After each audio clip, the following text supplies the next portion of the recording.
as well. And then we'll also be discussing, of course, the available grants and how to submit a competitive application and some of the great modifications that we've made to our grants application for this year. And then Marissa will be giving an overview of how to utilize our online application with some tips and tricks that could be really helpful to you and a bit of a time saver. And then we'll also have question and answer at the end. That being said, during this presentation, I'll be pausing at certain points, so that way if you have questions, you're more than welcome to ask them.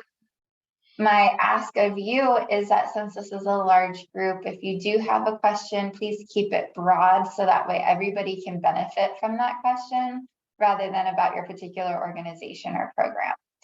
And then I'm also hopeful that everybody can keep themselves on mute unless they do have a question and then go ahead and ask it.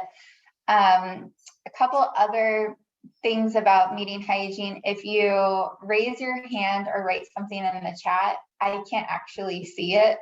So please don't write in the chat or raise a hand, ask a question when we have one of those pauses. All right, so with that, we'll go ahead and move on.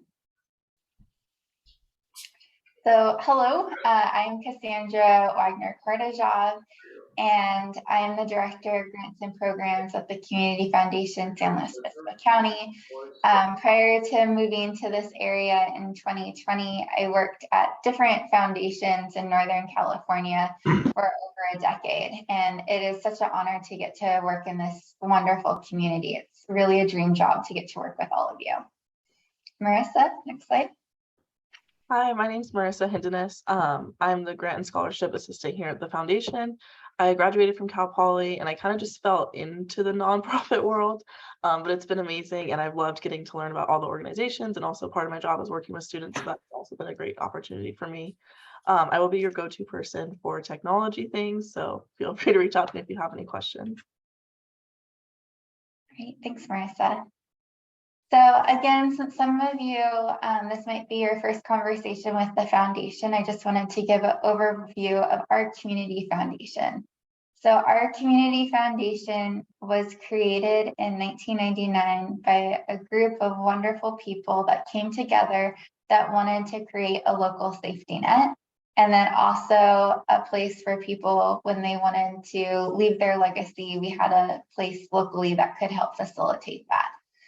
And when we think about a local safety net, I don't think any of the founders anticipated having a pandemic, but I'm just so grateful that we had something in our community to be able to help serve as a vehicle for charitable giving during that time. At the core, we are a grant making and educational foundation. So we're talking about the grant making side of our house right now, but as Marissa had alluded to, we also run a very robust scholarship program. We're the largest in the county for awarding scholarships, and just recently awarded over $300,000 to students. So that's a little bit of the Community Foundation in a nutshell, and of course there's more to share. One thing that I would just add to those other remarks that I just made is that in an average year we give anywhere between $3 million to $5 million away to local needs. And 90% of all of our charitable dollars stay in San Luis Obispo County. We do have a couple donor advised funds that grant outside of the county or sometimes internationally. One that comes to mind is with the crisis happening in Ukraine. We had some international grants happening there, but the majority of our grant making stays within SLO County. Okay. So I wanted to start out with like a big snapshot of our grant opportunities and what you can expect from the foundation. As some of you know, we bobbed and weaved quite a bit during the pandemic to make funding available sooner so that way people could have the money faster. But what we're really settling into, and hopefully what will be a post-pandemic state, is more stable timeline that you can expect. So we will be concentrating our conversation today on the grants that are available now through August 15th.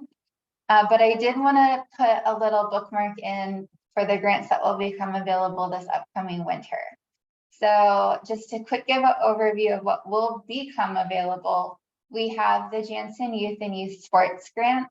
These are grants of $5,000 that support youth sports and then also youth sport-like activities. So the committee and the board knows that sports aren't something that all youth are interested in, and some students equivalent to sports might be the arts.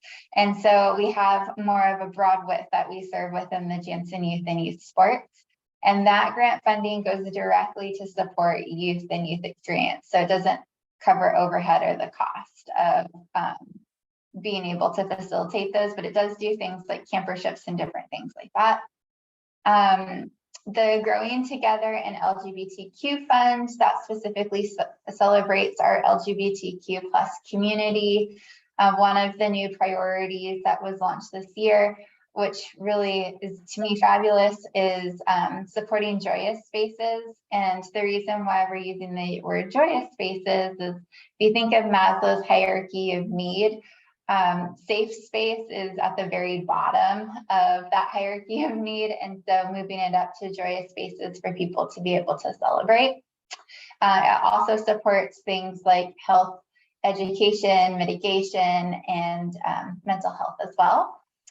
We also have Women's Legacy Fund, and just to make a little plug, Women's Legacy Fund holds an annual luncheon that will be taking place in September, and soon we will be doing the release of tickets for that. So hopefully we'll be able to see some of you at that event. But Women's Legacy Fund has 3 different funding priorities. One is it supports women financial literacy. 2, it supports mental health for girls. And then 3, one of the new priorities that was added this year is childcare. And I just want to share one quick fact with you. In the United States, women earn 75 cents to every $1 that a male earns. But in San Luis Obispo County, women earn 68 cents to the dollar. So if you're interested in learning more about the needs of women in our community, Women's Legacy Fund publishes a report called What Do Women Need? And I highly suggest taking a look at that. It's on our website. And lastly, we also have the senior dances. And so a little story about our senior dances is there was a gentleman who has since passed away that met the love of his life at a senior dance. And so he created a fund here at the foundation to support senior dances throughout the county. And this funding is specifically for the music, so that way there's live music at the senior dances. And those grants are about $10,000 as a max grant. So again, I just wanted to show an overview of what you can expect, but we're primarily going to be focusing our conversation today on the General Grants Build and Opportunity to Thrive grant rounds. Okay. So diving into the grants that we have available today, what I'm going to do is talk about the General Grants Program, what we're going to be looking for in the application, and then also give some information as to why we made the changes that we did. And then with the Opportunity to Thrive and Build grant program, I'll be talking about what the priorities are there, as well as what we look for in a competitive grant application. All right. So first, of course, is who can apply for our grants. So all of the grants that are available today, they all must be organizations that are based here in San Luis Obispo, or they can be organizations that are based outside of San Luis Obispo that serve San Luis Obispo County residents. That's criteria 1. All of the organizations that apply must have a 501c3. If you do not have a 501c3, then there must be a memorandum of understanding between the group that wants to apply for a grant and the 501c3. So we call these fiscal sponsorships. So for those of you that aren't familiar with how fiscal sponsorship works, there could be a group of grassroots community members that want to do good in the community and they want to apply for grants. They can work with a nonprofit, and the nonprofit applies to the foundation for the purpose of what this grassroots agency or group wants to do. The foundation makes the grant directly to the 501c3, and the 501c3 works with the grassroots group. So the foundation doesn't actually have a lot of correspondence with the grassroots grant because that's done through the facilitation of the agency. If you are an agency that's working with a grassroots grant and wanting to apply for grants outside of that directly to the foundation, please contact me, because it will otherwise look like you could be applying twice to the same grant application, which could be problematic for some of our grants. I did want to highlight that we do have some exclusions, and these are on our website, so you can take a look at them within the application. But some of the asks that I saw in the previous year that were ineligible, so you can't apply for grant funding for this, is grants to individuals. So we partner with 501c3 agencies for all of our grants, and so we do not fund individuals specifically, so we cannot accept grants for that. Second, we cannot support the our grant making for endowment. So you can't apply to us to build an endowment either with the foundation or external to the foundation. And then again, just to double click on a comment that was made earlier, last year, we saw a lot of applications submitted outside of the area for purposes outside of San Luis Obispo County, and those are immediately ineligible. So let's go ahead and move forward. So first, we will start with the general grants application that came, and these just, all of the grants I'm going to be talking about are now available on our website. And this is the grant program that has the most significant changes. So what I'm going to do is kind of talk about why we made the changes, what it takes to submit a competitive application, and where our mind is with thinking about what is a grant application that's more likely to get funded. And at the end, I'll do a brief pause. I'll be able to field a few questions, and then we'll talk about the rest of the grant programs. Okay, so let's get started. So the general grants funding areas supports arts, environment, health and human services, and seniors and people with disabilities. Included in health and human services is also preventative health as well. And the foundation will be prioritizing applications which support community well-being, resiliency, collaboration, and demonstrate cultural competency. So those are the different funding buckets. If, for example, your organization could be eligible for 2 of the different funding areas, you can apply to more than one of those funding areas. So for example, let's say I had an organization that did art therapy, that could fall under arts, and it could also fall under health and human services. So I could apply to both. If your organization's incredibly dynamic and somehow fits into all of those different categories, you're more than welcome to apply to all of those different categories. You can utilize the same application for all 4 different areas. They're reviewed by different committees, so the only person that will know that you use the same application to apply to all 4 is Marissa and I promise we won't tell. We want this to be as easy as possible for you. Next slide, please. So let's talk about some of the changes that we've made and the reason why we've made them. So excitingly, all of our grants that are available through the general grant program will be unrestricted.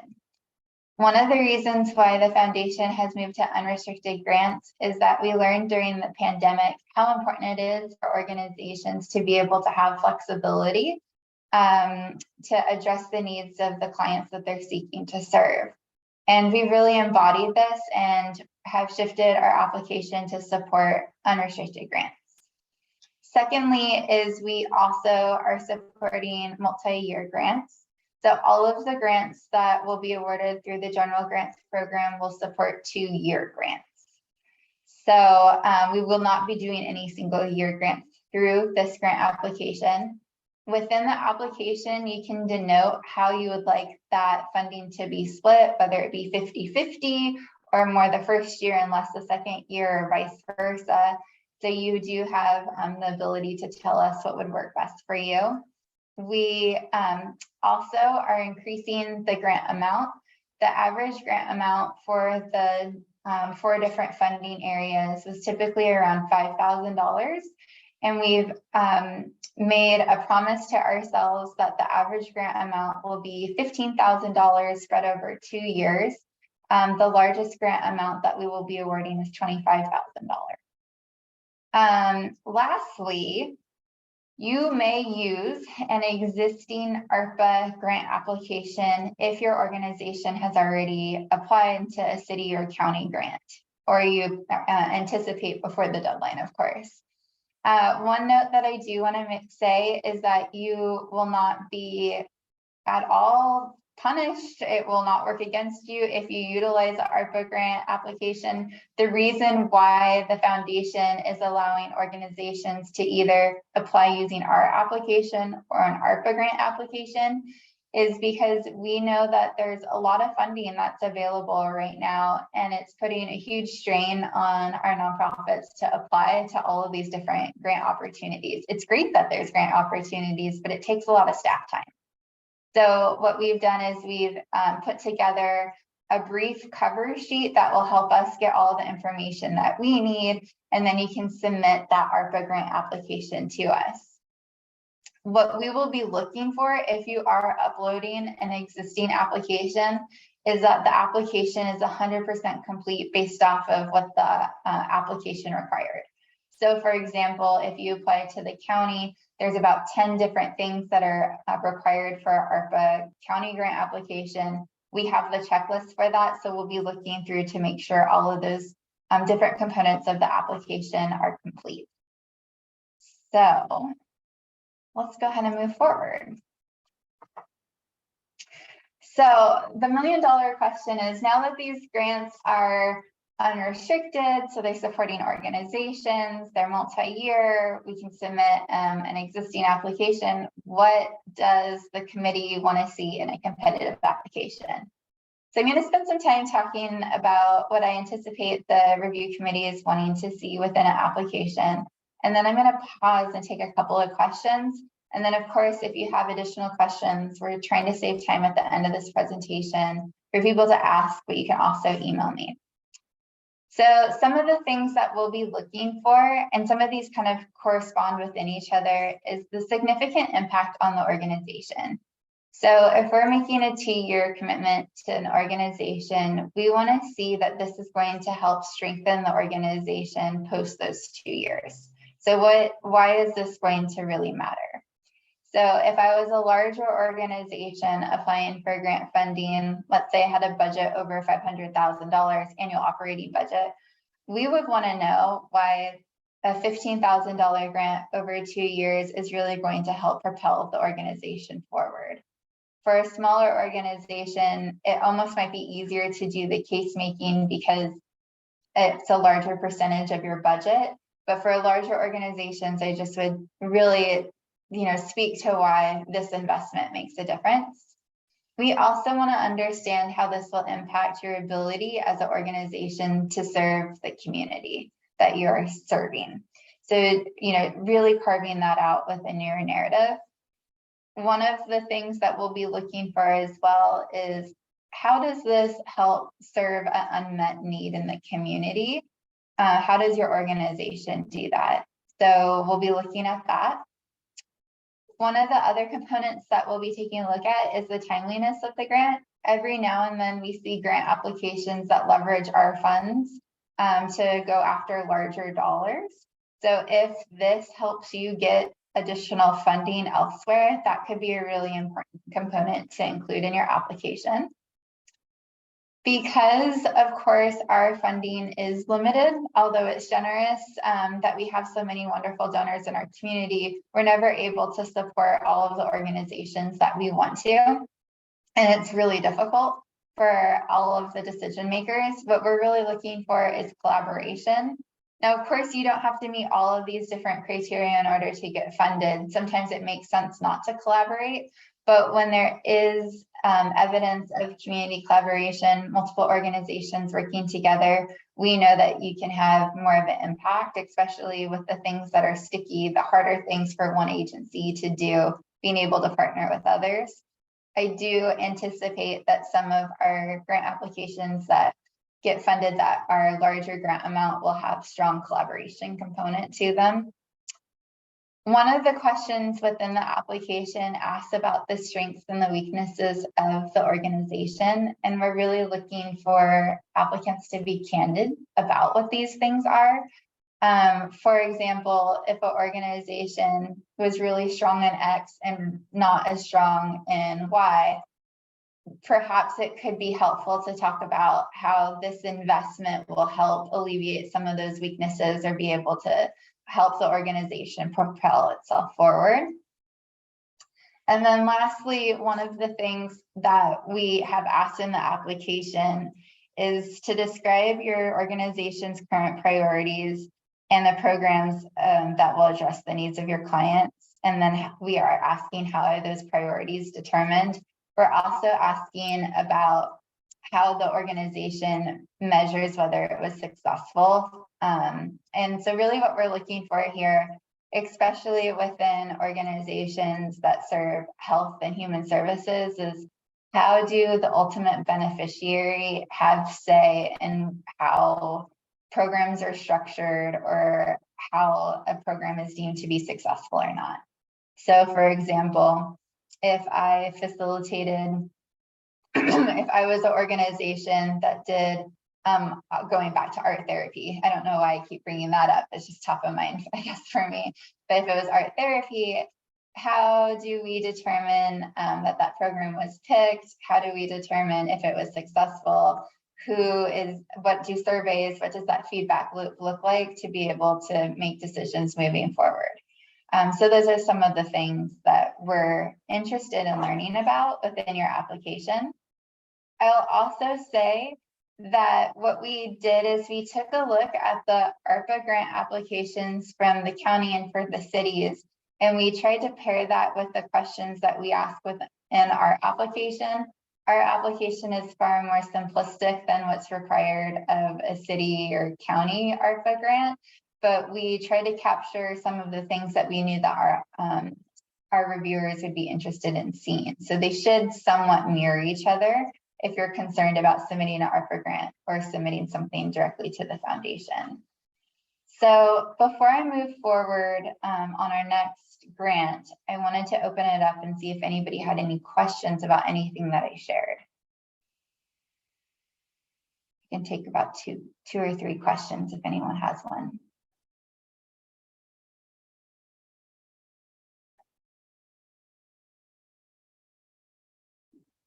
Okay, hearing none, I'll go ahead and move forward. I thought for sure I'd get lots of questions on that. So next is our Opportunity to Thrive grant round. And this is a grant round that we've had at the foundation for quite some time, and it offers up to $10,000. And what the Opportunity to Thrive grant does is it helps organizations who have programs in place that support individuals with one-time emergency needs. So we know that for some individuals in our county, if they get a flat tire and they don't have the money to fix that flat tire, then they can't go to work. If they can't go to work, then they most definitely can't fix the flat tire. So for a lot of people in our community that are financially vulnerable, it's just one step away from a huge disaster for them. So the Opportunity to Thrive is to help people with that one-time assistance that would make a very significant impact for them. So that's the Opportunity to Thrive grant program. Next, I'll quickly talk about the Builds grant program, and then I'll talk about the components that we're looking for in competitive applications for these. So we have the Build Grants program, and Build Grants program was actually created a few years ago. And the reason why it was created is at the time the Community Foundation was really interested in the nonprofit space as to how many nonprofits are there, what are they doing? We have heard rumors for a long time that there were thousands of nonprofits in our county. And so we just wanted to tease out, like, what does that actually look like? And what we learned is that while there are a lot of nonprofits in our county, there's only less than 1,000 that are active. And of those nonprofits, the majority have a budget of $500,000 or less. And so we wanted to make sure that we were serving our smaller nonprofits. And so we carved out funding to be able to support these nonprofits with capacity building. And this can take a lot of different looks to it. So some of the things that we've funded in the past through Build is things like a strategic plan, fundraising strategic plan, website development, different things like that. We've also helped organizations with funding to get ADA compliant pieces of their building so that way they can better serve the community. Some of the things that I saw over the transom, especially after Black Lives Matters, is a lot of organizations were looking at how they can increase their commitment to diversity, equity, and inclusion. So we did see some applications from organizations wanting to hire consultants on that. Strategic planning is definitely something that we see the most. If you do submit a grant application and you plan on working with a consultant, it's always helpful to see that there's buy-in from the board. This was something that was directed from the board. It's not just the executive director waking up one day and saying, hey, we need a fundraising plan, but this was, definitely part of a larger strategy. Some of the other components that can look good is if there's some thought around who you're planning to hire. Sometimes it's a bit of a chicken or egg of if we don't have the money, then we can't hire the consultant, but it's helpful for us to know who you're thinking about partnering with in your application as well. So I will give a little bit more background on what we're looking for within these applications. Let's go to the next slide. So both the Opportunity to Thrive and the Build Grant Program are what we call project grants. So the General Grants Program is general operating support. It's unrestricted. So we're not asking for project like grant information from that grant application, but for Opportunity to Thrive and for Build, what we are looking for is project. So one way that I shift in my head when I'm thinking about what is an unrestricted grant versus what is a project grant. Unrestricted is flexible based off of what the organization needs. Within the grant application, we might have an idea of how we would spend that money, but it's more flexible. A project grant is very specific on what it seeks to do. So there's a budget within the grant application that clearly earmarks how funding will be spent. And then the project narrative backs up what we see in the budget. One of the things that's the most frustrating for reviewers is often we have no clue what the organization's actually asking for until we look at the budget. Or even more frustrating is when the budget doesn't match the narrative. So please make sure that the two speak to each other, that whatever is happening in the narrative matches what we're going to be seeing in the budget. And I'll talk a little bit more about what we like to see when we're looking at budgets. But for the narrative, I wanted to highlight that it's really helpful for us that the application's well-defined. So at the very beginning, we're asking information about what are you seeking to do? We want to learn about the organization, but that well-defined piece is try and put it in one sentence for us what you're seeking to accomplish with this grant. So that way the reviewers know right off the top of their head what you're wanting to accomplish. Two is we're looking to see if there's an unmet need. This foundation is committed to utilizing data to inform decision-making. And that's true for all of the grants of the foundation. So if you have any data that speaks to what the unmet need is and what your agency is doing, that will make your application far more competitive. Secondly, is this thing we call broad reach. And so if the organization's serving a lot of people, that's great.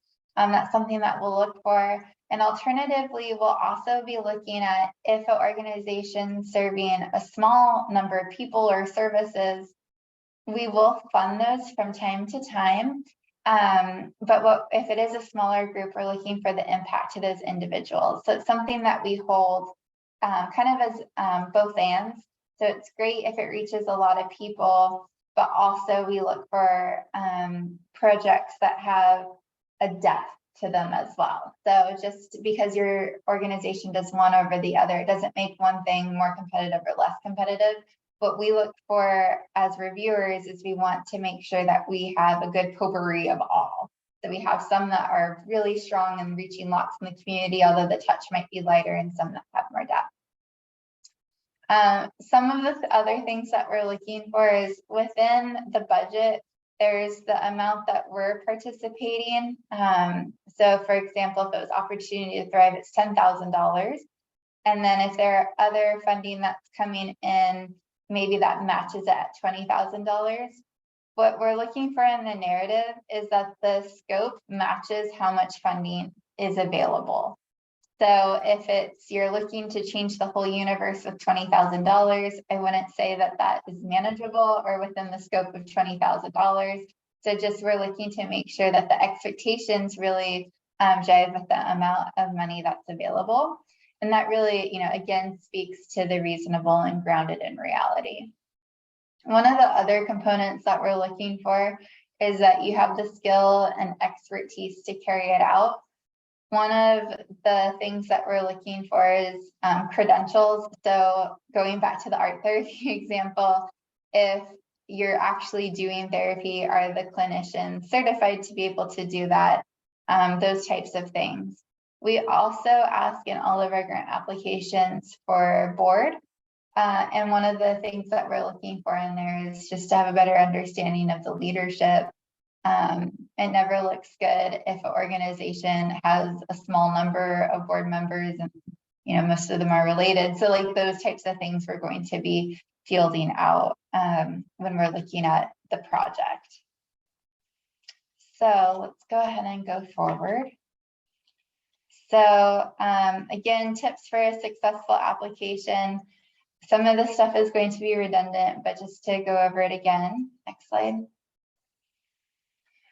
is really looking at the budget.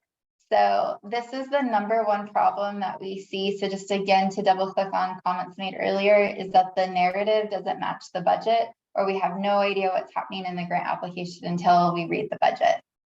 So what we're looking for our project grants is that the proposed budget is clear. So there should be multiple line items that go into a project budget. Don't just include what you're asking for the foundation. Show us the entire budget for what it is that you're seeking to do and where those other dollars are coming from and how ours will be utilized. We have a template within our application that organizations can use. You don't have to use it. If you have something else that you think tells your story, that's fine. But it should include the information that we're asking for within our template. So again, we want to see how is our money going to be used, line item. If there's other funding that's also supporting that project, that's helpful to see. For the general grants program in that budget, you'll see that because it's a 2-year grant, we're interested in how funding will be used year 1 and how it will be used year 2. We also ask for your current your current year abbreviated organizational budget, and then prior year as well. One of the calls that I get the most is, what are we looking for within the list of major and current sources of funding?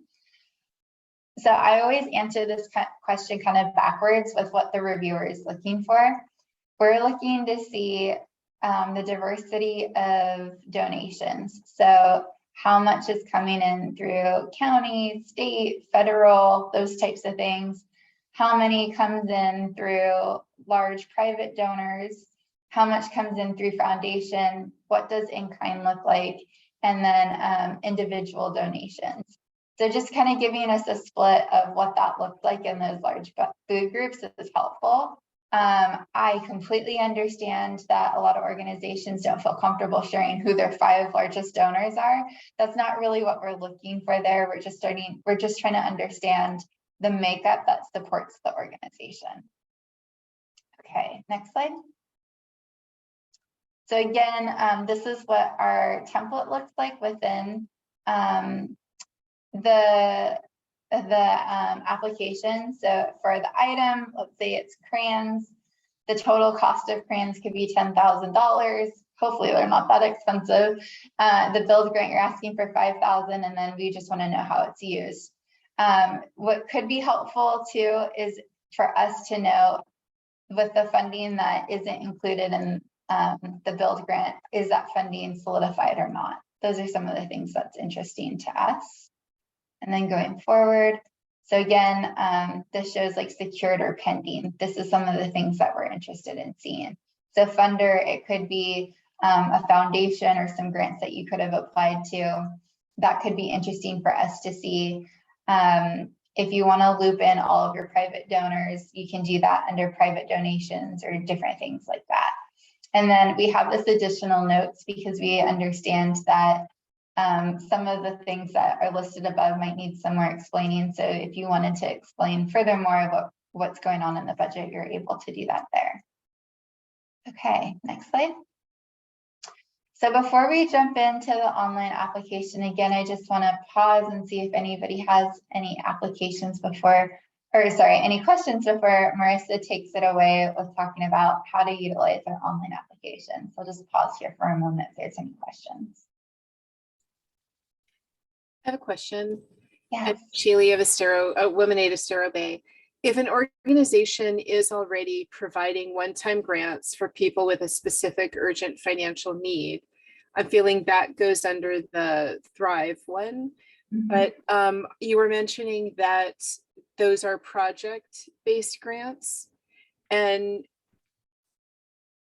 I guess I'm just wondering how project-based would fit with asking for more funds to be able to continue to provide money for people in the community who have an urgent and specific financial need. Does that make sense? Do you understand the question? So what I'm hearing is how does a project grant like really work within Opportunity to Thrive? Like how does that look? Right, So right. what we're wanting to see is that, so it is a project grant because it's going specifically to support individuals with unmet need. We don't know who those individuals are because they come in the door throughout the year. So what we're looking for is within the project, like how are those individuals identified? How are they sourced to you? What does the mechanic look like for you giving them money? Like the things that we would be interested in knowing is it direct cash assistant? Is it your volunteers purchase the things for the individuals, like those types of things? That's what we'd be interested in seeing. Okay. And then the budget would match that. It would show this is how much is going to go out in direct aid through this grant. This is what we already have for this specific thing, those types of questions. Got it. Thank you very much. You're welcome. Hi, Cassandra. Jeff Wade here. Good to see you. Hey, you too. The build grant, that is still 1 year? It is 1 year. Mm-hmm. Okay, and when will the award happen? And is that the beginning of the year? So like September 1st, beginning of the 1 year period? Great question. So I have a slide on this later, but the deadline for these grants is in mid-August. And then we have committees that we put together that are comprised of community members, board members, etc. They make their recommendation. It goes to our grant making committee, which is a subcommittee of our board, and then it gets approved by our board. So we will know the decisions in mid-February. So therefore the grant period, not mid-February, I'm sorry, mid-November. So in mid-November, we'll be doing the award letters, and that will include the guidelines for the grant terms. Typically, it's a year from when the grant is awarded. However, we understand that we could be crossing fiscal years. So if that doesn't quite work for you, let us know and we can adjust the timeline of the grant. We're really just wanting to serve as much of a partner as possible. And I understand fiscal years can sometimes be calendar years or fiscal, and nonprofits, we get to choose when our fiscal year starts. Great, thank you. Good plan. Great. And then we did have one question in the chat. It says, does funding from other sources and projects increase the likelihood of funding from the SLO Community Foundation? I think it can. So I think it's helpful to see if there's already a community commitment. It doesn't mean that if you don't have community partners helping to participate in a project that it won't get funded, but I think what we're really looking for in applications is like that community energy. It's something that's bubbling up, so I think it can add. If it's solely the community foundation that's funding something, I'd be interested in like how the program would take off in that way. So I think it would just need to have some texture and the budget talking about like how it would actually be accomplished through solely our funding. And I'd be curious as to the sustainability of that, and if the organization's looking to try and seed fund a new project and it's more experimental, and that's why they're applying to the foundation for a grant without any other community partners, like that I could see being a reason why. But I'd be curious if it's an ongoing program, what would happen in the future if the foundation was the sole funder of a program, because our grants here are competitive each year. Just because you get a grant one year doesn't mean that you get a grant a second year. So those would just be some of the things that I'd be interested in. And it could be that it's just a one-time project based off of something that you see, and that could be fine. I just would have some questions around it. Okay, great. So Marissa, I'll let you turn it away. Take it away. Okay, so our grant application can be found through our website. It's just under the nonprofits tab, and you'll go ahead and click on available grants. From there, it will take you to this top page. This is again just on our website, and then you'll go ahead and click apply for a grant. And then this will bring you to Community Force, which is actually where we keep all our grant applications. It's our grant portal. So from there, you'll go ahead and log in. It is important to note that for whatever reason, Community Force lands in the center of the page. So when you first go or are led to that website, you actually won't see the login button. So you'll just need to make sure to scroll up all the way to the top so you can see it. And then once you click that login button, it'll bring you to this screen where you are able to log in. So you can log in if you're an existing applicant. You can just use your regular credentials. You also have the option to create a new account if this is your first time applying. And if you need assistance with that, feel free to reach out to me. I'm more than happy to help you on that. And if you are an existing applicant and you forgot your password, you're more than welcome to just go ahead and reset it. Again, I can help you out with that. It's pretty quick, so don't hesitate to reach out. And then once you're logged in, this will be your dashboard. So you'll see that there's 3 tabs. There's the search tab, my applications, and my review applications. It's also important to keep in mind with Community Force, it doesn't allow you to use the back button. So you'll just need to make sure to use these tabs to navigate the dashboard. The search tab will just show you all the grants that are available this cycle.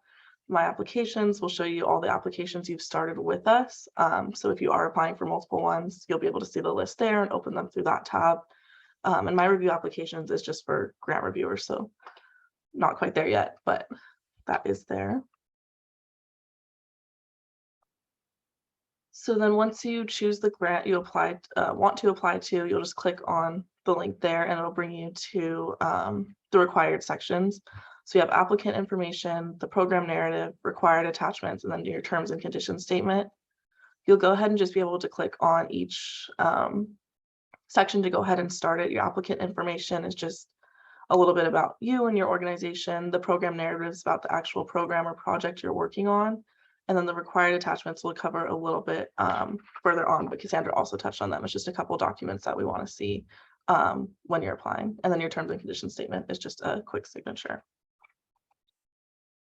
So required attachments and templates, there's 3. There's the the proposed project budget, the 2022 abbreviated organizational operating budget, and the list of major and current sources of funding.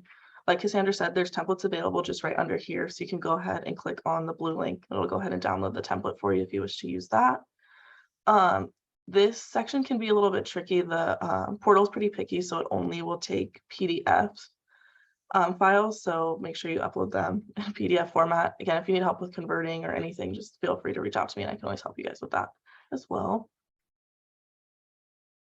Again, kind of going back to the dashboard and navigating your applications, you'll just need to make sure you're clicking the tabs to find all your applications. once you're inside an application, if you wish to go back to another one, you'll just use the My Applications tab to go back to that list of applications you have started. And then from there, you'll be able to click on any application you want to continue working on. And then we also kind of wanted to highlight the general grants program again. It's a little bit tricky. So when you first click on the apply button for the general grants program, this message will pop up. You're able to submit multiple requests for funding, as Cassandra had mentioned earlier. So you'll just want to give a quick description of the specific application you're applying for. So something to do with the focus area of that specific application. And then once you hit apply, it'll just lead you to the homepage of that grant where it'll have the required sections for you to start your application. So then again, we wanted to just kind of go through the technical side of applying with your ARPA grant application. So there'll be two options. There'll be apply with the ARPA grant, and then there'll also be one that doesn't. So when you click apply, it's just important to remember which one you want to apply with. So if you're doing it with the grant, the ARPA application, it'll have the same 4 sections. The sections itself will just be a little bit different. So for example, the program narrative, you won't have to answer all the individual questions. You'll actually just have to upload your ARPA grant application in the required attachments, and that will give us the budget and the program narrative. The only thing you will have to do are the application information, which is, again, just a little bit about your organization. Very general questions. So just kind of cuts down on time. Again, like Cassandra said, there's no preference on which one you use. We just want to eliminate repetition for organizations who have already applied to a similar application. And then this is just the grant that, this will be the 22 general grants application without the ARPA application. It's right under the one with the ARPA application. So just make sure you're looking up here to see which one you're applying for. And then I think we're going to go back to Cassandra just with some important dates. Great, thank you, Marissa. First, before I start speaking, does anybody have any questions for Marissa about how to utilize our online application? Okay, so I alluded to this earlier. These are the important dates and times. So the applications, sorry, some of this is incorrect. I apologize for that. So the deadline for this grant is August 15th at 5 p.m. At 5:01, you will not be able to submit an application. So please make sure to get that in before 5. The notification of the award status will happen in mid-November. So keep an eye out for your emails at that point. Again, we have some flexibility within the grant period to help you if this does cover different fiscal years, but typically the grant period begins when you receive the funding. So that would be November 15th. If it's a 2-year grant, it would go over to 2024. If it's the Build or Opportunity to Thrive, it would end in 2023. So that's the difference there. And then I should also mention that for the 2-year grants, they're paid in installments. So it's what you put in the application for the request for year 1 and year 2 is really important because that impacts what we actually pay year 1 and year 2. We will have for the 2-year grants some kind of conversation with you before awarding the 2nd year. We're not necessarily seeing that as a grant report, but it could be a conversation with foundation staff and some of our reviewers on how things are going. And this really is twofold. We care about the work that you're doing, but we also want to make sure that before we launch the next cycle of grants that we've had the opportunity to learn from your experience. All of the changes that we've made to the general grants program are because we've listened to the nonprofits and what works for you and what doesn't work for you, and we're continually learning. So that's just part of our own learning journey there. Okay, next slide. Question? Oh, Wendy, yes. Yeah, does the date of your submission influence the decision on your grant, or are they all looked at the same after August 15th? They're all looked at the same time. Thank you. If you do submit your grant application early, Marissa and I don't have the capacity to read through your grant and give you tips or anything like that. but we would have the opportunity to scan it and go, okay, it looks like something's missing here. So that would be the upside if you did submit something early. If you do want us to just quick eyeball it, send us a note, but we need that application at least a week in advance of the deadline in order to be able to do that. Thank you. Absolutely. So just to quickly divvy out again, who to reach out to what about. Marissa knows everything about the online application. If you contact me, I'm going to be reaching out to Marissa, and so it would just delay you getting an answer. So Marissa's your person. She also, if you have a current grant with us, she can help you out with your grant report, different things like that. For me, if you're questioning about eligibility, different components of the application, feel free to reach out. The best way to get a hold of us is email. Hopefully COVID will be something in the past, but because of the nature of people being in the office, out of the office, email is the best way to go. So are there any questions? And for those of you that have no questions, thank you so much for joining us. And for those of you that do have questions, please feel free to hang out and we'll field questions for the next couple of minutes here. Thank you. And then Marissa, would you mind stopping the recording?